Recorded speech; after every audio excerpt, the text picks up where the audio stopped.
they are moving to a new environment.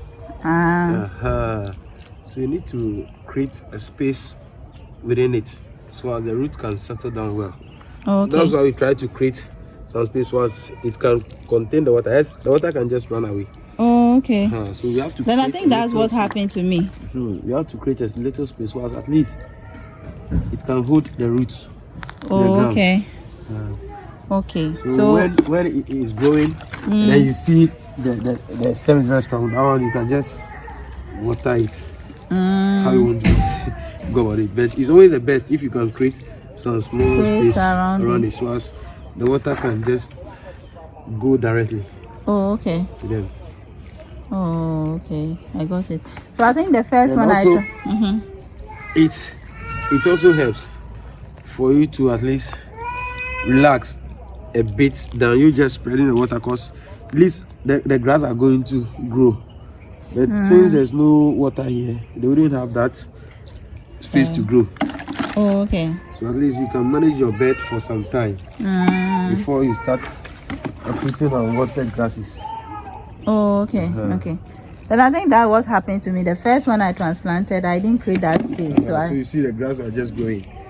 Yes. So today we are going to talk about fertilizer application in cabbage farming, and like I said, this is my first time doing cabbage farming, and I've decided to document the process, all the activities, and share that with you, so that if you're also planning to go into cabbage farming, you can be able to know what you do. You learn from my mistakes and the things that work. You can be able to pick some few lessons out of that, and also make sure you don't repeat some of my mistakes. So I'm going to share the fertilizers I applied so far in this cabbage farming, and then how I applied it, the timing, and everything that you need to know about this fertilizer application, what works and what did not work. All right, so I'm going to start right from the first fertilizer application. So the first fertilizer application was the green fert manure that I applied on the first day. I put it on in the hole before I did the planting. I put the plant on it and then pour water on it after the planting. That's the green fert manure. The bag is around 150 Ghana cedis. I think that's the current selling price now, and that's how it looks like. It's very handy. It's very easy to use. It's an organic manure, and the way it has been processed is something that you can easily use. So with the green fert manure, I started it right from the day one. The first day I started with the transplanting.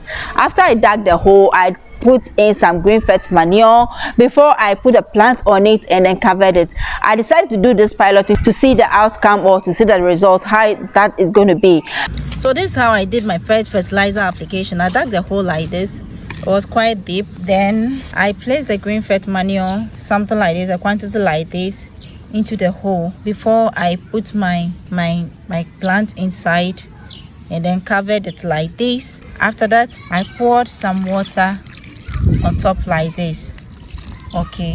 So the purpose of the water is to help the plant to be able to survive, and also it will also help the manure to melt as soon as possible, so that the plant can be able to benefit from that. So that's how I did the first fertilizer application. I did that exercise for the first 3 beds. Then on the 4th bed, I decided to change the process again. So on the 4th bed, I put the green fert manure under the plant. Just after I planted the cabbage, I put the green fert manure on top of the soil under the plant to see how that one is also going to react, or to also see the outcome of that. Don't mind the noise in the background. I'm in a neighborhood, and sometimes you might hear some voices here and there, but you have to just take it like that. It's manure. Look at the quantity. I put it under the plant like this, just like this, right under it, before pouring my water on top of it. For the last 3 beds, I didn't apply any manure at all. On the first day, there was no manure.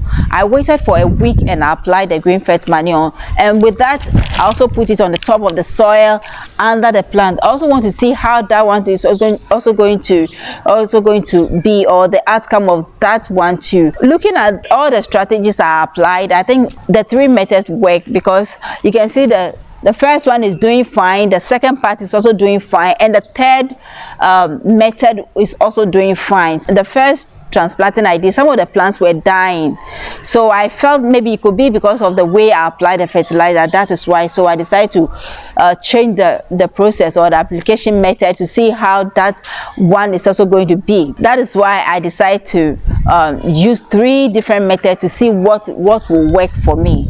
Okay, so after I finished applying the green fed manure, 2 weeks after Mr. Boachi came here to assess the farm, I applied the second fertilizer, and that one was not the green fed but was the NPK. That's the 15-15. That's what I applied.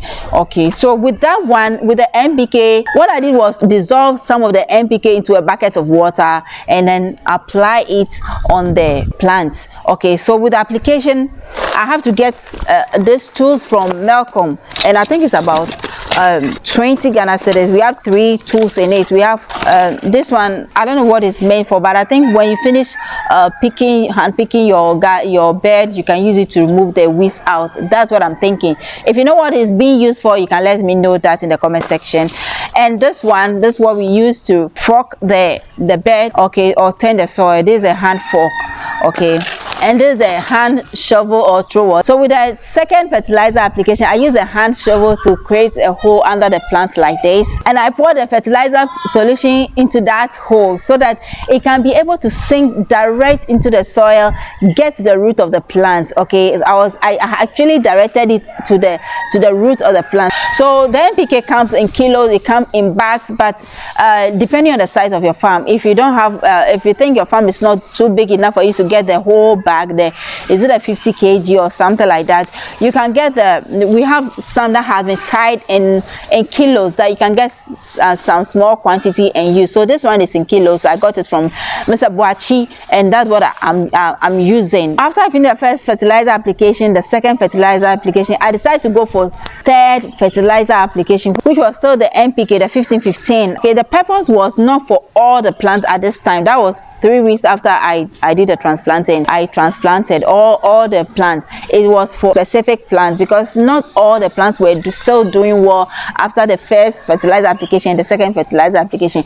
Some of the plants were still struggling to survive, so I decided to go for the third fertilizer application. That's the 3 weeks, 1 week after I did the second fertilizer application. So that's 3 weeks after transplanting. So I decided to dissolve the NPK again into water and then apply it to those specific plants. Lack of nutrients or late planting or refill.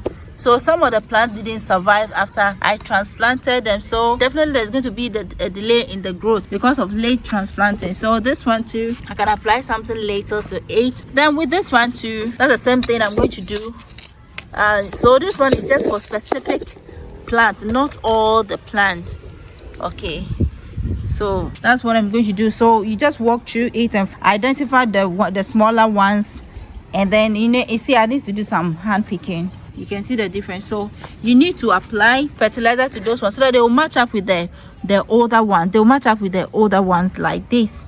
So the reason why I did this thing, I planted this one and this one at the same place, was because after the time I was planting, these plants were not looking so healthy. It didn't look like something that plants that could survive. So I decided to plant the 2 here at the same time to see which one will survive. But at the end of the day, it looked like the two are still trying to survive. So when they get to a point, I'll just uproot one, separate them, uproot one and send it to another location in the farm. These are the fertilizers I have applied so far. The green fed manure, the NPK 15-15. That's what I have applied so far. So I hope you enjoyed today's video. If there's something that you want me to address, let me know that in the comment section. I'll see you in the next video. The farmland is still available. If you don't come early, you might not get some. I'll see you in the next video. They are moving to a new environment. So you need to create a space within it so as the root can settle down well. Okay. That's why we try to create some space so as it can contain the water. Yes, the water can just run away. Oh, okay. So we have to. Then I think that's what happened to me. We have to create a little space so as at least it can hold the roots. Oh, okay.